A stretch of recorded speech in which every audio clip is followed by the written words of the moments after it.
हमारी परंपरा में जितने भी खाद्य पदार्थ हम खाते हैं एक तरह से वह औषधीय गुणों से भरपूर हैं। इस बात को प्राचीन काल में ऋषियों ने हमें बता दिया था। आज आधुनिक ज़माने में बहुत सारे रिसर्च हो रहे हैं, उसके बाद में लोगों को ये पता चल रहा है कि खाद्य पदार्थों के अंदर में बहुत सारे ऐसे तत्व हैं जो हमारे जीवन में रोगों को दूर करते हैं। तो आज हम बात कर रहे हैं गाजर के संदर्भ में उसके अद्भुत लाभ के बारे में। गाजर के बारे में हमारे आयुर्वेद के ग्रंथों में हजारों वर्ष पहले ही बताया गया था। गाजर का जो लैटिन नाम होता है वो डॉकस कैरोटा होता है। संस्कृत में इसे गाजर और पिंडमूल के नाम से जाना जाता है। गाजर वास्तव में बहुत ही गुणकारी है। गाजर को पूरे देश में कच्चे या पकाकर सब्जी के रूप में प्रयोग किया जाता है और इसका हलवा भी बनाया जाता है जो बेहद ही स्वादिष्ट होता है। तो आइए हम समझते हैं हमारे आयुर्वेद के बारे में कि हमारा आयुर्वेद क्या कहता है इस गाजर के संदर्भ में। गाजर के संदर्भ में हमारे ऋषि कहते हैं गाजरम मधुरम रुच्यम।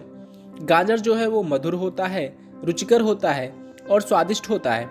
भोजन को रुचि, जो हमारे भोजन करने की रुचि होती है उसको भी बढ़ाता है, हमारे डाइजेशन सिस्टम को भी अच्छा करता है तथा हमारे कफ को भी हरने वाला होता है।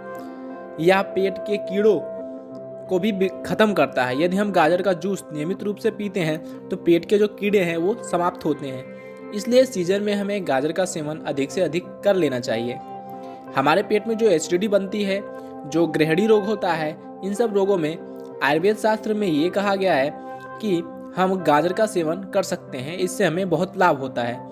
अर्श यानी कि जो बवासीर होता है, बवासीर में भी यह बेहद ही लाभकर होता है। गाजर वास्तव में कोई महंगी सब्जी नहीं है। देश में गरीब और अमीर सभी इसका सेवन कर सकते हैं। जिन लोगों को किसी भी तरह की रक्त की कमी है, जिसको हम लोग एनीमिया कहते हैं, तो जिनका डाइजेशन सिस्टम अच्छा नहीं है, वे लोग ताजे गाजर का रस निकाल कर नियमित रूप से पिएं। बहुत ही गुणकारी है, बहुत ही लाभकारी है।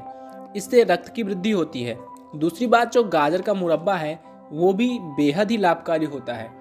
गाजर का मुरब्बा भी हमारे देश में बनाया जाता है। इसके अतिरिक्त गाजर का अचार भी यहाँ खाया जाता है। यदि हम दूध में शहद डालकर गाजर के मुरब्बे का सेवन करते हैं तो हमें अलग से किसी ताकत वाले टॉनिक की कोई आवश्यकता नहीं है। जिन लोगों को प्रमेह है, प्रदर है, उन लोगों को भी गाजर का रस पीना चाहिए।